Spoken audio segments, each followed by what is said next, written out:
বন্ধুরা কেমন আছো সবাই? আশা করি সকলেই ভালো আছো। তো দেখো আজ আমি কি বানিয়ে ফেলেছি। আজ হচ্ছে বৃহস্পতিবার, তো আজকে আমাদের বাড়ি নিরামিষ রান্না হয়। এই জন্য পুরো দিনটাই যে মনে হয় কি খাবো কি না এরকম একটা ব্যাপার থাকে। তো এটাই ভাবতে ভাবতে ঠান্ডার দিনে বানিয়ে ফেললাম একটা মুচমুচে তোমার পকোড়া। তো চলো দেখা যাক কিভাবে পকোড়াটা বানালাম। এই যে এর মধ্যে আলু আর গাজর বাঁধাকপি এগুলো সব গ্রেট করে নিয়েছি, গ্রেট করে ভালো করে ধুয়ে জলটা ঝরিয়ে নিয়েছি। আর এর মধ্যে আছে বেসন, লঙ্কা, গুঁড়ো লঙ্কা, হলদি গুঁড়ো, পরিমাণ মতো লবণ। ভালোভাবে মিশিয়ে নেওয়ার পর তোমার বানাতে হবে। তো তার মধ্যে আমি দেখো এখানে আমি গ্যাসে ভাত বসিয়ে দিয়েছি, এদিকে ভাতও হচ্ছে, আমার সাথে সাথে এটাও হবে। আমি এগুলোকে সব একসাথে মিশিয়ে নিয়ে তারপর বানাবো। এগুলো সব মিশিয়ে নেওয়ার পর দেখো আমি এদিকে গ্যাস জ্বেলে দিয়েছি। গ্যাসে তেল গরম হওয়ার পর আমি পকোড়াগুলোকে দিয়ে দিয়েছি এবং পকোড়াগুলোকে খুব ভালো করে ভাজতে হবে। যখন এগুলো লাল লাল হবে তখন এগুলোকে উল্টে পাল্টে ভালো করে ভেজে নিতে হবে।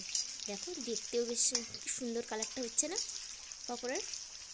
তো ভালো করে ভেজে নেওয়ার পর এইগুলোকে একটু সময় নিয়ে ভাজবে, কিন্তু না হলে কি আলু তো আলু আছে, বাঁধাকপি আছে, গাজর আছে, এগুলো ভিতরে সিদ্ধও হবে না আর ভিতরে কাঁচা থেকে যাবে। যে কারণে খেতেও তোমার এতটা স্বাদ লাগবে না। যদি ভাজা না ভালো হয় তাহলে খেতে ভালো লাগে না কি? তো একটু দেখো আমি কি সুন্দর করে ভাজছি, তোমরাও এভাবে সুন্দর করে উল্টে পাল্টে ভেজে নেবে। এর মধ্যে আমি একটু কদবেল মাখাও খেয়ে নিয়েছি, যেটা তোমাদের আমি দেখাতে পারিনি। কদবেল মাখাটা প্রায়ই খাওয়া হয় আমার। দেখো এগুলোকে এবার আমি তেল ঝরিয়ে ভালো করে তেল ঝরিয়ে তুলে নিতে হবে। এগুলোকে আমি তুলে নেব। একা হাতে রান্না করছি তো, যে কারণে একটু অসুবিধাই হচ্ছে। একদিকে ফোন ধরা, একদিকে তোমার রান্না করা খুব একটা ইজি নয়। যারা রান্না করে তারা নিশ্চয়ই জানেন যে রান্না করাটা সত্যি কতটা টাফ। অনেকে বলে হয়তো এত কিছু না, রান্না করা আবার কি এত ঝামেলার কাজ। অবশ্য রান্না ভালোবাসলে ঝামেলার কিছুই নেই। এই যে এক এক করে সব পকোড়া তুলে নিয়েছি। এবার আমি আবার একইভাবে একই পদ্ধতিতে ওই বাকি পকোড়াগুলো ভেজে নেব উল্টে পাল্টে। দেখো কি সুন্দর হয়েছে বন্ধুরা। এবার বাকি পকোড়াগুলো আমি একইভাবে ভাজবো, যেভাবে আগেরগুলো ভেজেছি।